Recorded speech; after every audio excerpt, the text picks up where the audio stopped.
Сәлем, гүлсүйер қауым, каналыма қош келіп жатырсыз. Менің каналымның аты Гүлдер әлемі. Яғни атауына сай, сіздер болашақта бұл каналдан гүлдерді қалай отырғызамыз, гүлдердің көшеттен қалай ауыстырамыз, қалай тамырлатамыз, топырақта ма, әлде суда ма деген сияқты, одан кейін гүлдердің қандай аурулары бар деген сияқты тақырыптар қозғалып отырады. Бүгін сіздерге көрсетейін деп тұрған гүлім пеларгония, бұл ел арасында герань деп те аталады.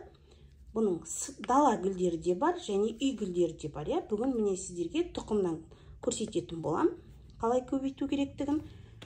Одан кейін міне мен осыны алдырғанмын, бір ай бұрын алдырғанмын, алыстан келді, бір апта жолда жүріп қалды. Бұл ұзын таяқша ғана болып келген, маған состояниесі өте нашар болып, мен бұны біріншіден емдеп алдым. Бір ай уақыт өтті, және де мен бұны жаңа қиып тастағанмын. Сүрместен бұрын қиып тастағанмын. Бұл ұзарып кете берсе де онша әдемі көрінбейді, сондықтан бұның қысқа болып, және де міне астынан бұталары шығарғаны өте әдемі болады болашақта. Енді бұны кестік. Мына жерін мен тағы да қысқартуым керек, өйткені қорықпай кесіп тастай берулеріңізге болады, өйткені болашақта оның астынан жаңа бұтақтар шығатты. Бұл куст болып өседі. Бұта-бұта болып өседі, яғни. Бұны шетке ысырып қоямыз. Мына бұтақтарды біздер не істейміз? Мен алдын ала бөліп алғанмын. Міне, мынандай қылып бөліп алдым. Бұны сәл кептіріп аламыз. Бұны жалпы суменен де, суға да көбейтуге болады. Одан кейін тіке жерге де еге беруге болады. Міне, көріп отырсыздар. Менде сонда 6-7 мынадай бұталар пайда болды. Жалпы қай-қай гүлді отырғызған кезде де оны қиғашынан кескеніміз жақсы. Бұл кішкене менде асты құрғау керек. Әбден құрғамаса, бұл бірден шіріп кетеді. Міне, мынадай болып кепкені жақсы. Көшеттеріміз, бұның асты әбден кепті. Енді бұны не істейміз? Жалпы біреулер карнивин пайдаланып жатады, кейбіреулер пайдаланбай жатады. Мен бірақ міндетті түрде карнивин пайдаланамын, өйткені карнивин осы тамырының жылдам шығуына өзінің септігін тигізеді. Не осылай карнивинді аламыз да, түбін батырып аламыз. Карнивинге батырып аламыз да, бірден дайындалып тұрған құмдарымызға саламыз.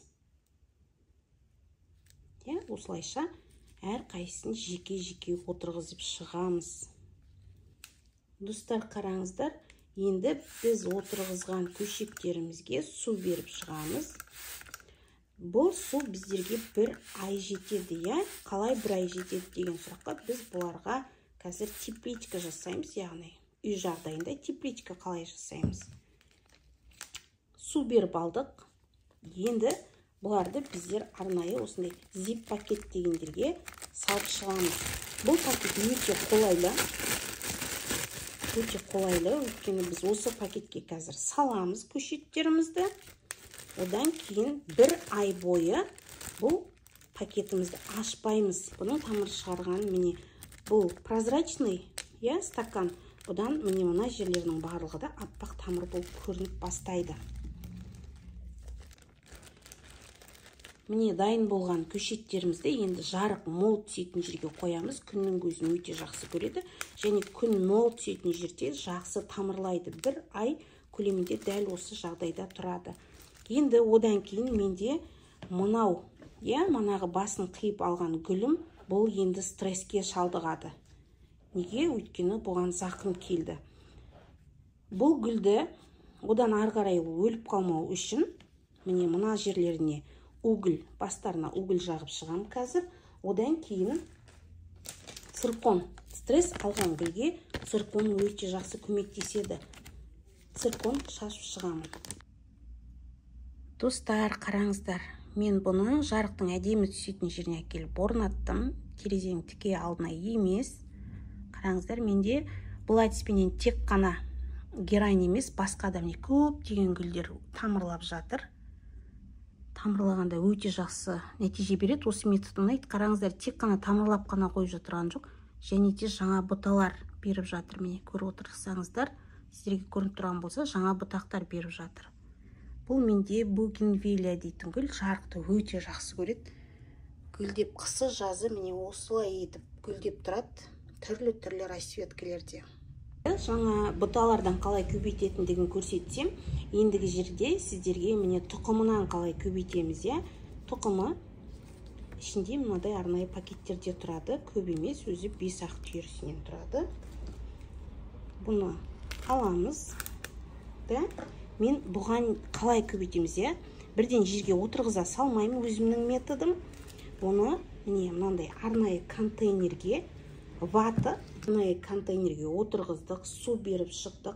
Артық суын алып тастадым, өйткені артық ылғал біздің енді шығайын деп жатырған тұқымдарымызды шертіп жібереді.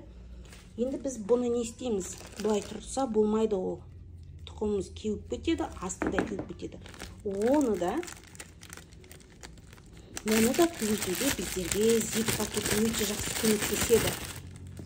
Зип пакетті алып, міне арнайы осылай салып шығамыз. Міне пакетімізге орналастырдық. Енді бұл қалай түйнектеп жатыр, қашан түйнегін қашан жарып шығады, бұның барлығын менің каналымнан күтіп отырыңыздар. Мен бұны міндетті түрде шығарам көбейіп жатқандығын. Сол үшін менің каналыма міндетті түрде жазылып, қоңыраушаны басып кетіңіздер. Комментария қалдырып өтіңіздер. Келесі видеода не көргіңіз келеді? Препараттар туралы ма, әлде аурулар туралы айтайын ба гүлдің? Оны қалай аурудан емдеп алуға болады? Тамыры қалай шірейді, бұтақтарына қалай зақым келеді деген сияқты сұрақтардың барлығына алдағы уақытта видео салып отырам. Ол үшін сіздер міндетті түрде комментария жазыңыз.